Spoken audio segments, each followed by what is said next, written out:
Ankleshwar Mahavir turning ઉમાભવન પાસે પૂરપાટ દોડતા dumper ચાલકે બાઇક ચાલકને કચડી નાખ્યો હતો. ડમ્પર ચાલક એટલો ઝડપી હતો કે યુવક પર ડમ્પરના ટાયર ફરી વળતા દેહના ટુકડે ટુકડા થઈ ગયા હતા.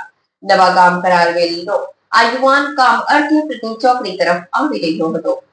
અંકલેશ્વરમાં નવા બનેલા વિવિધ રોડ પર પૂરપાટ દોડતા ભારવારી વાહનો નાના વાહનો માટે યમદૂત સમાન બની રહ્યા છે.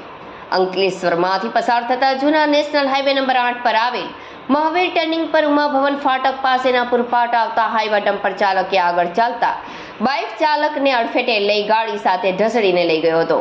બાઇક ટ્રક આગળ ફસાઈ ગઈ હતી તો યુવાન પણ ગાડીના ટાયરો ફરી વળતા શરીરનો છૂંદો થઈ જવા સાથે તેના ટુકડે ટુકડા થઈ ગયા.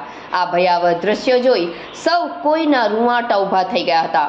કાળજો કંપાવી નાખે એવી આ ઘટનાની જાણ B ડિવિઝન પોલીસ મથકે થતા પોલીસ કાફલો સ્થળ પર દોડી આવ્યો હતો અને મૃતક ઇસમ કોણ છે તે અંગે તપાસ કરતા યુવક નવાગામ કરાવેલ ગામના અમજદ સુલેમાન ગોરી હોવાની પ્રાથમિક ઓળખ થઈ હતી. પોલીસે અકસ્માત સર્જી ડમ્પર મૂકી ફરાર થયેલ ચાલક વિરુદ્ધ ગુનો નોંધી વધુ તપાસ શરૂ કરી હતી. તેમજ પ્રાથમિક મૃતદેહને PM અર્થે સમેટીને ખસેડાયો હતો તેમજ ટ્રાફિક હળવો કરી માર્ગ વ્યવહાર પુનઃ કાર્યરત